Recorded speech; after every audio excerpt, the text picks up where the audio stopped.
Assalamu alaikum wa rahmatullahi wa barakatuh to some of you, and peace out to the rest of you. Black heart, black mind, black in. Again, hit the share button because the message is more important than the messenger. With that being said, let me go ahead and I'm going to talk quickly because I have to. But I'm going to start by mentioning this movie called The Wrong Missy. And it came out in May, I think, on Netflix. It's even available here in the Middle East. Because logging into Netflix from different countries gives you different results as to what you can and can't see. Anyway, this movie is starring, I think, David Spade is the actor's name, and the lady that plays his opposing love interest, literally opposing. I remember the character's name is Missy, but the actress is one of those whose names no one knows, but whose faces everybody has seen. She plays a loopy, flighty, ditzy, but very funny character named Missy. Now, she made a bad impression on him on their first blind date, which was set up by his grandmother. But from the very beginning, before he ever met her, she tested him. While he was going to meet her at this blind date, she texted him and said, "Listen, I'm at the bar. There's this meathead trying to talk to me. I told him I'm with someone. He won't leave me alone. Help, rescue me." So he walked up to the bar, spotted the lady sitting next to the meathead, began to try to rescue her, and saw that she was pregnant. And then the meathead stood up and said, "Listen, if you don't leave my wife alone, I'm going to hurt you." Then finally she shows up. When he does not back down, finally she shows up and says, "Oh, wait, I'm sorry, this was a mix-up. He's my blind date. I'm sorry about that. It's not his fault." She proceeds to sit down, talk to him, and says to him something about him passing the test.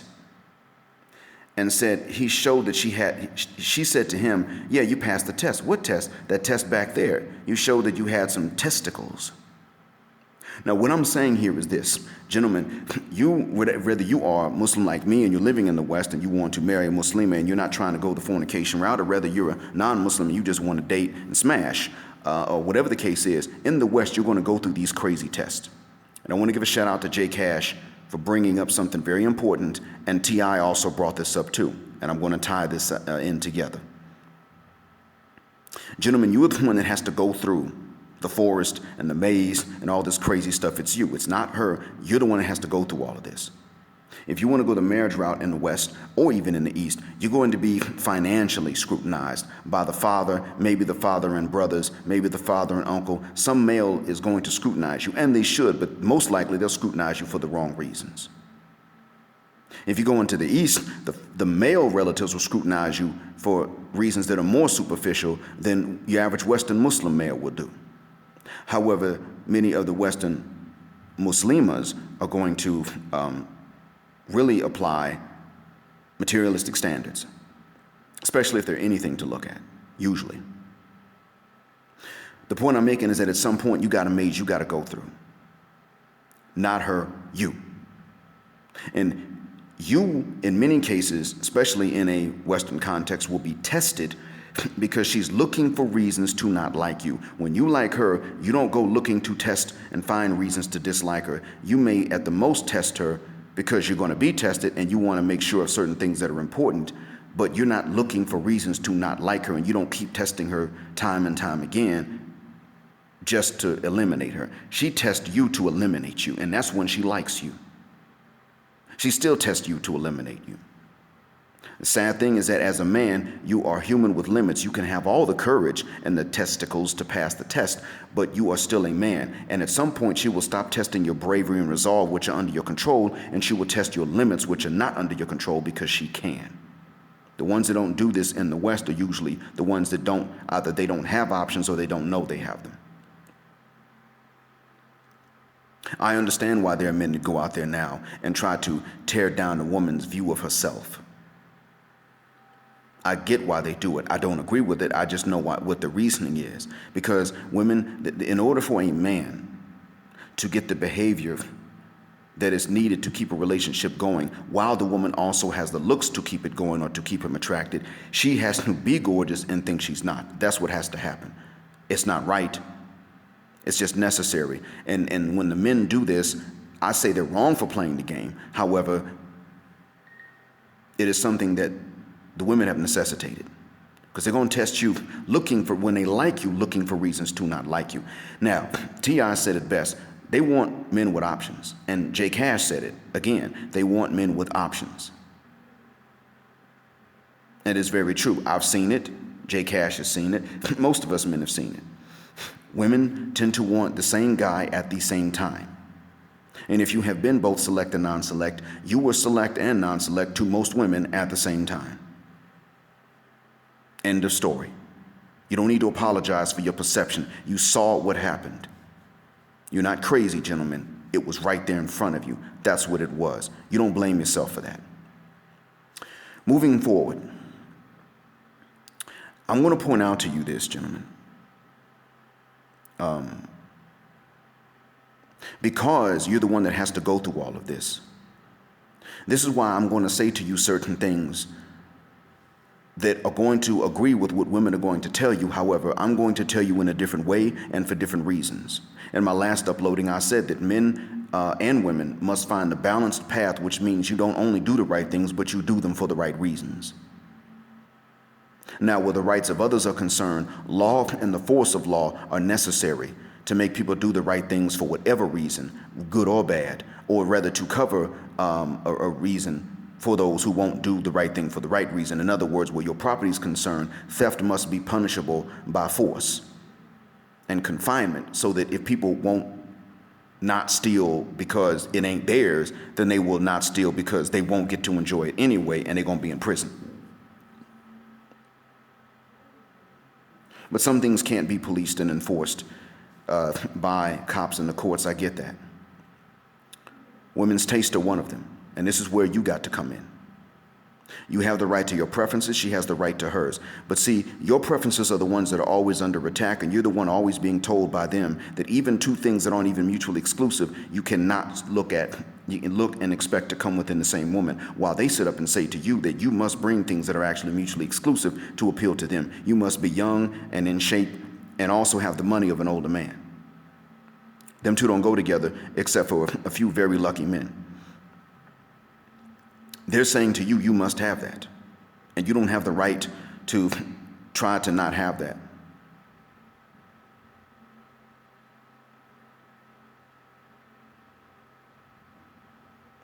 I'm saying to you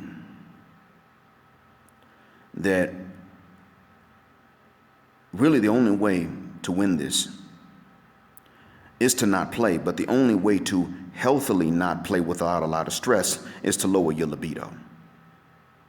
Fasting works for men even better than it does for women.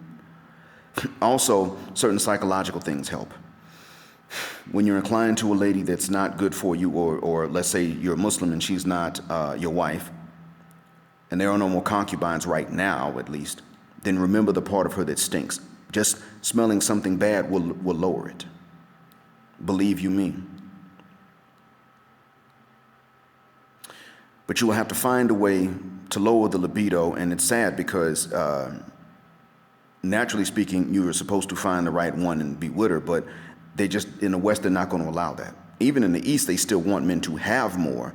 They're just willing to treat them better when they do, but unfortunately, that means that pretty much young men around the world are going to be they're going to be the ones that got to be alone the most. How jacked up is that? Women have a chance and a choice to avoid that, but they got to get somebody while they're young. If they wait too late, then they'll grow old, and then it flips the script. But if not, they can still pick someone that's good for them. And then when they get, well, actually, it could backfire on them too, because let's say she insists on getting someone that's older and has much, but she does treat him well. However, he's still going to grow old before she does. Her libido is going to peak when his is in a decline and almost gone. That is true. Then she's got to be the one that just goes without. Now, what we've seen is that in reality, men do a lot better at it. Unless you play with them and make offers to them, generally speaking, men do a lot better at it. And they get better as they get older anyway. Women don't. They don't get what they want. In many cases, especially in the West, they're going to get it from someone else. That's what the whole dual mating strategy is about. So, gentlemen, I will tell you certain things that they're going to tell you, but I'm going to tell you for a different reason and a different way. In other words, when I say to you, don't fornicate, I'm saying it because it ain't good for you. It does have its drawbacks. If she comes along and says, don't fornicate, I'm going to tell her, how about you fuck the shuck up, because chances are you're doing it.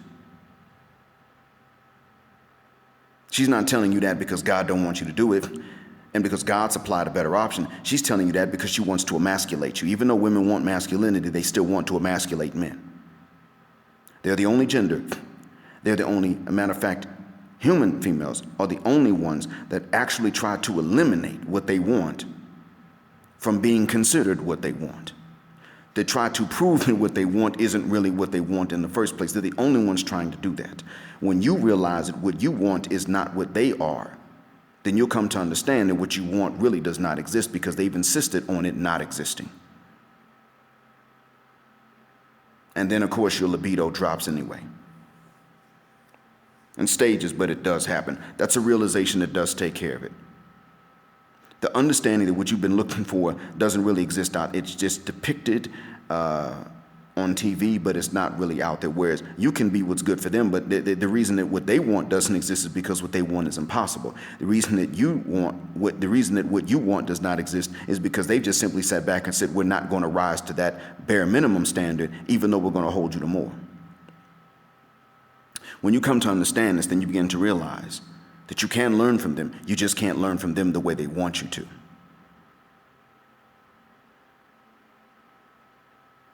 So many times they're going to tell you to do certain things, and the right things are there, but they're for the wrong reason, and you'll discover that. But you can still listen to what they say as long as you're reading between the lines. You can't take their advice, but you may need to listen to it to learn more about them. Will they lie? Will they tell the truth? Are they even aware?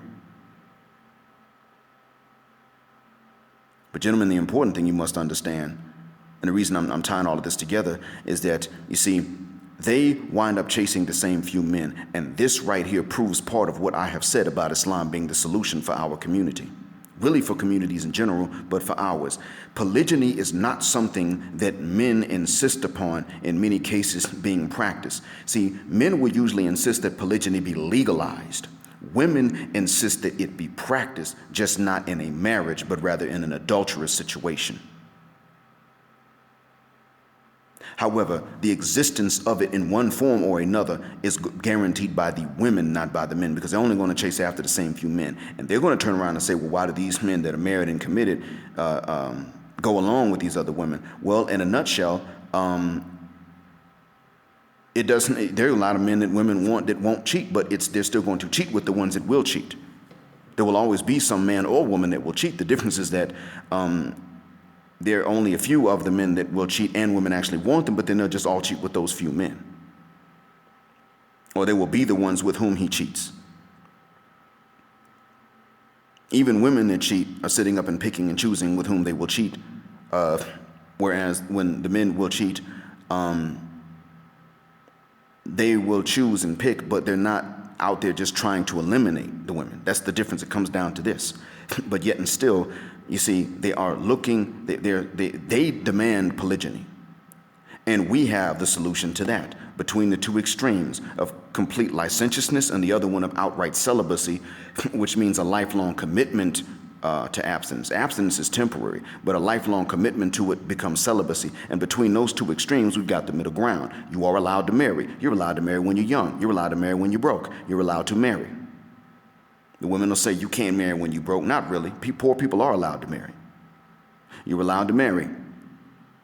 And then to govern and restrict your libido within the marriage. But men are allowed to marry more than one, up to 4. The men have responsibilities to treat them equally, but they do have the ability to marry more than one. And it is not really the men that will insist on this in many cases. It is the women that will not treat a man well if they know he does not have that option. In Islam, it must be legal. Every man ain't got to do it, but it must be legal up to 4. In a proper Islamic system, no ruler is allowed to do away with it and say it's not allowed anymore. Short of an emergency situation that's temporary, I don't even know what the ruling is on that, but in a normal situation, any Muslim ruler is not allowed to ban polygyny. except beyond 4 where it's already banned. Every man does not have to do it, but it must be legal, and therein is the balance. Because in all honesty, you got a much higher chance of a monogamous marriage succeeding with her when she knows you got the option than you will ever have of it succeeding with her when she knows you ain't got the option. And that's one of the reasons why Muslim men in the West should definitely not get married in the West. She knows you can't legally marry someone else. If you just religiously marry someone else, she's going to try to get you for it. So in a nutshell, what T.I. said and J. Cash repeated is that your options not only are better for you, your options will make the existence of multiple options will make the pre-existing option behave better. Because every father tells their daughter not to just be a man's option, but you see, in the end, it is the men with the options that get treated better only. And it's just built into women, or it's taught. I don't really care which one it is. And don't get me started on hybristophilia. That's another talk for another day. Right now, I'm going to get to work. Thank you for listening. I hope I tied it all together. Black heart, black mind, black out. Assalamu alaikum, black heterosexual, non-select male power, and black patriarchy until extinction or judgment day.